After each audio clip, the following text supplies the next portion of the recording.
Fire erupts in the southern Chinese city of Guangzhou. The blaze engulfs a four-story factory before firefighters manage to extinguish it. It's still unclear what sparked it. A port city in China claims over 10 million residents all tested negative for the virus. But Taiwan's health minister says those results are near impossible. Failing to seek justice through the legal system, some Chinese citizens appear to be finding new ways to vent their anger toward authorities.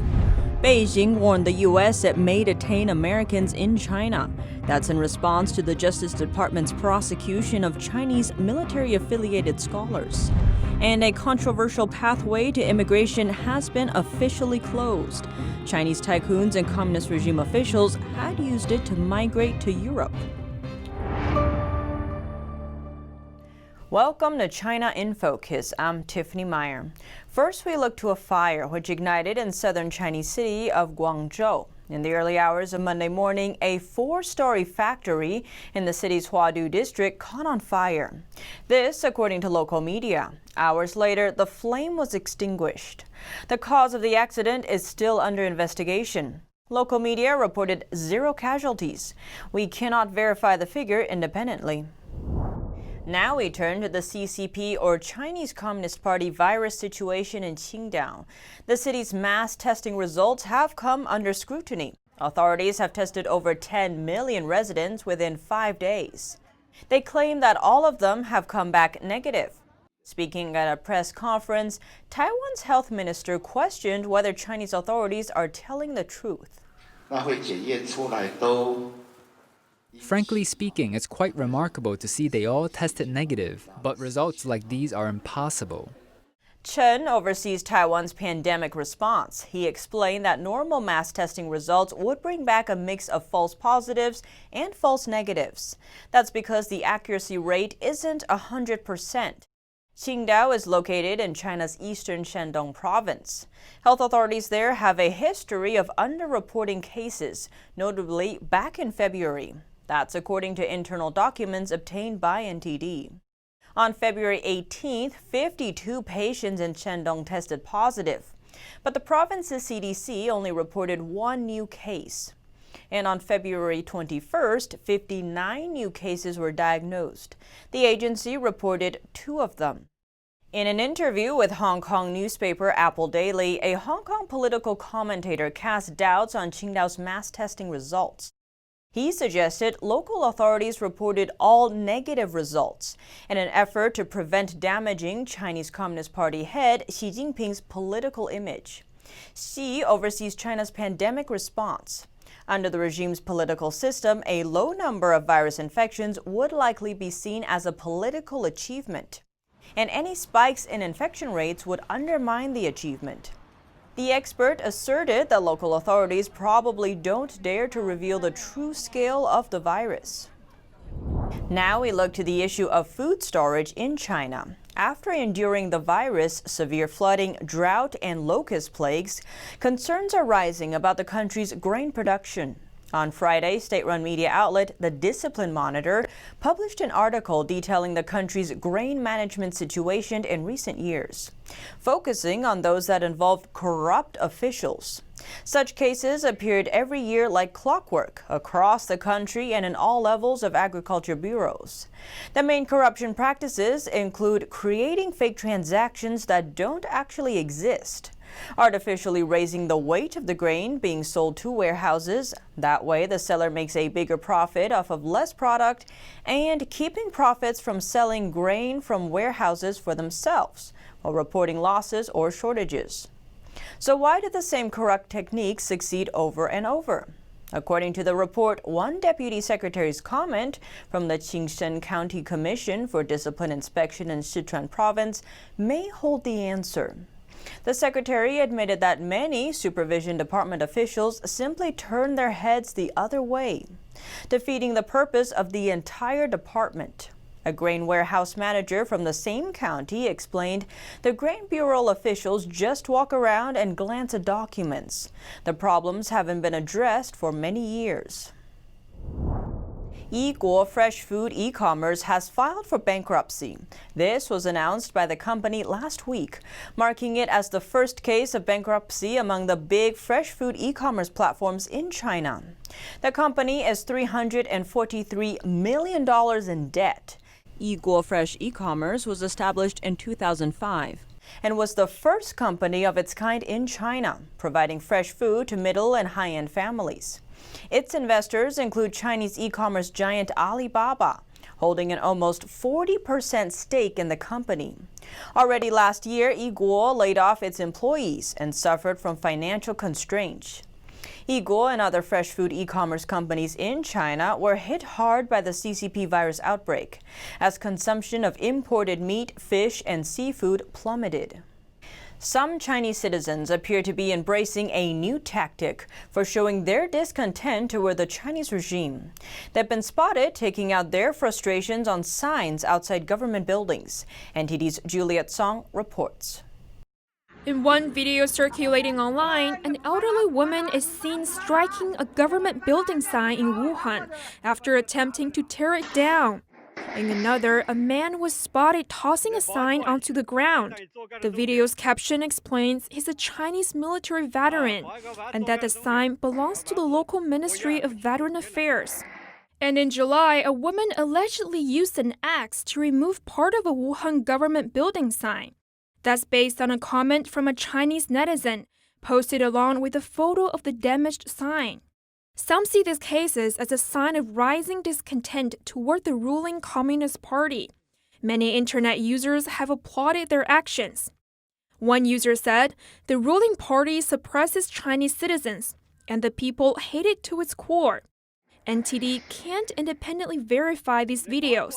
No additional information is available, including about the video of the military veteran. But in China, veterans' protests remain a long-running issue. China has over 57 million military veterans, and that number is growing by hundreds of thousands every year. But soldiers don't often receive the pensions or jobs promised after they retire from military service. One veteran in China's Shanxi province said many veterans he knows suffer through miserable conditions. Many veterans struggle to make a living. They don't have jobs, but the local authorities don't provide any help. They also don't allow them to go petition in Beijing. Petitioning in Beijing is a common avenue for Chinese citizens to seek justice. But defending human rights in China's legal system is often an uphill battle. So petitioners attempt to communicate their complaints to higher-level officials in Beijing. But such efforts often end up in vain, as local authorities try to stop them from going. Up until 2018, China didn't have a state agency handling veteran affairs. Beijing only decided to set one up following large-scale protests. But veterans complain the agency doesn't provide substantial hope, and protests continue to erupt. In response, Chinese authorities ramped up their efforts to silence the discontent. Last year, more than 36 veterans were sentenced to years in jail for protesting for better welfare. The authorities say they disrupted social order to further their own interest. Juliet Song, NTD News. Prominent pro-democracy Hong Kong protester Grandma Wong is speaking out. It's the first time since she was detained by Chinese authorities for over a year and blocked from returning home.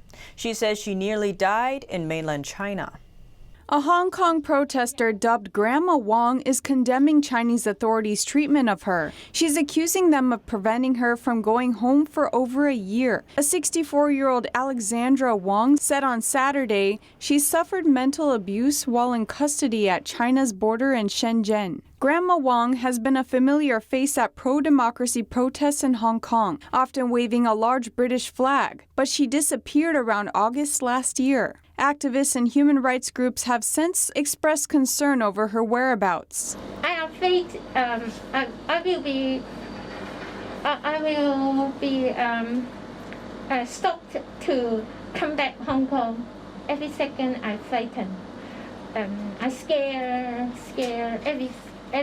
every day I scared to hear the phone call. The Chinese city of Shenzhen is located just north of Hong Kong. Like Wong, many Hong Kongers live there. Wong said that the police asked her who she fought with in Hong Kong and whether she saw protesters using violence. One officer said that she was endangering national security by publicly waving the British flag. Police also pushed her to write a letter of remorse and shoot a video showing loyalty and patriotism for mainland China. She was forced to promise that she would stop participating in Hong Kong's pro-democracy movement. Likewise, she had to promise to refuse all media interviews in the future. Wong has experienced spikes in her blood pressure following her time in custody. Wong said that in the detention center, a total of 16 women were kept in a cell measuring about 150 square feet. She explained that authorities fingerprinted them and took their blood samples. She said she almost died in China. At the end of September 2019,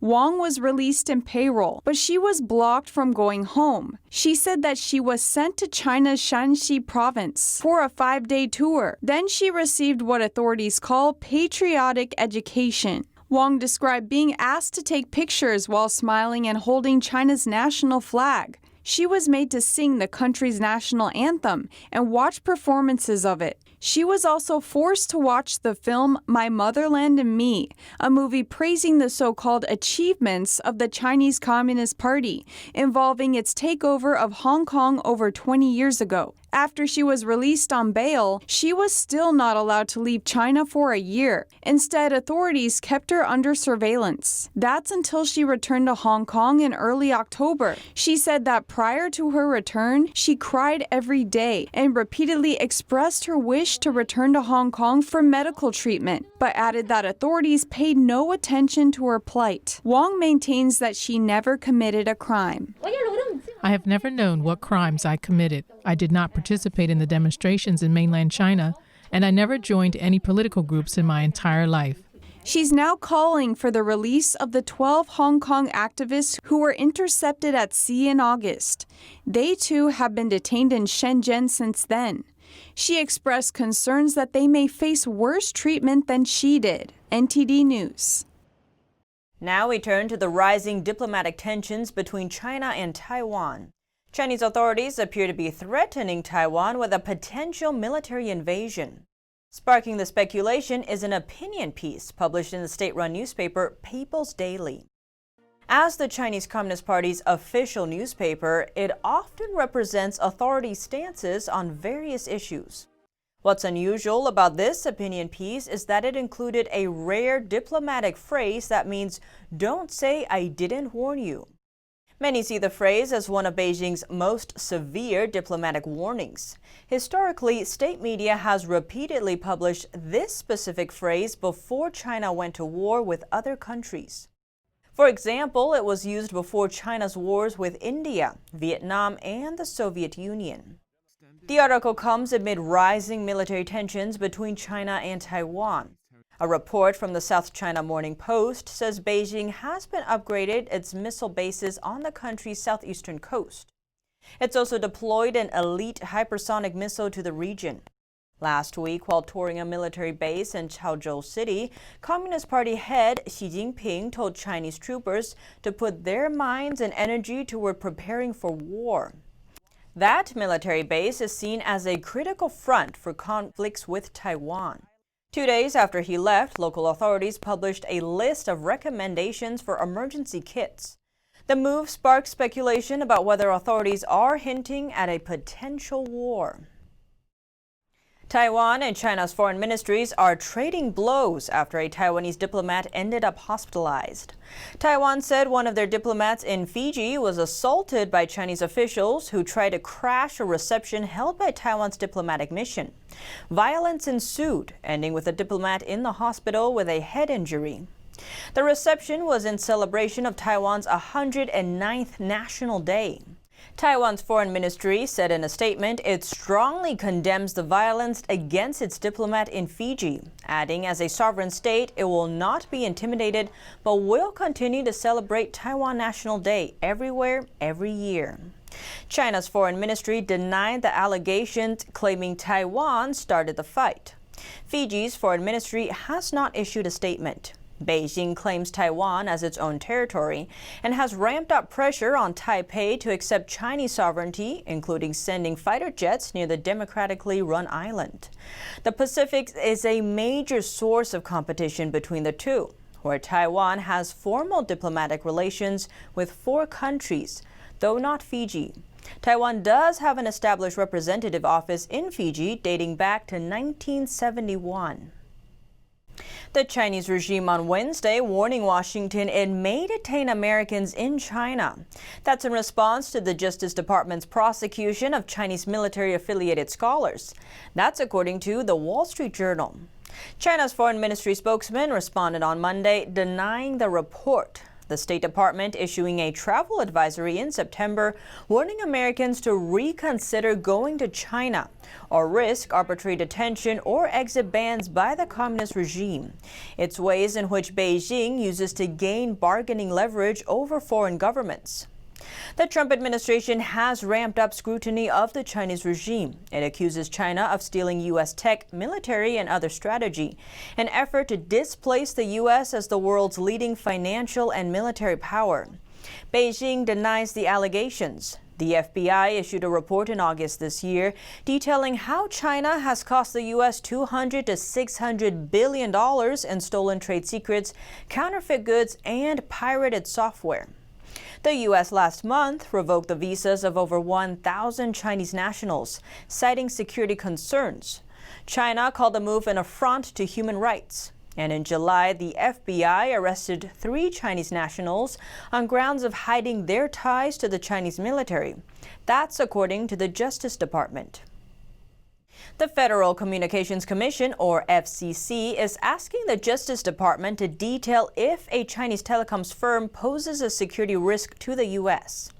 The FCC asked in a letter if and how China Unicom is subject to exploitation, influence, and control of the Chinese government and the national security and law enforcement risks associated with this.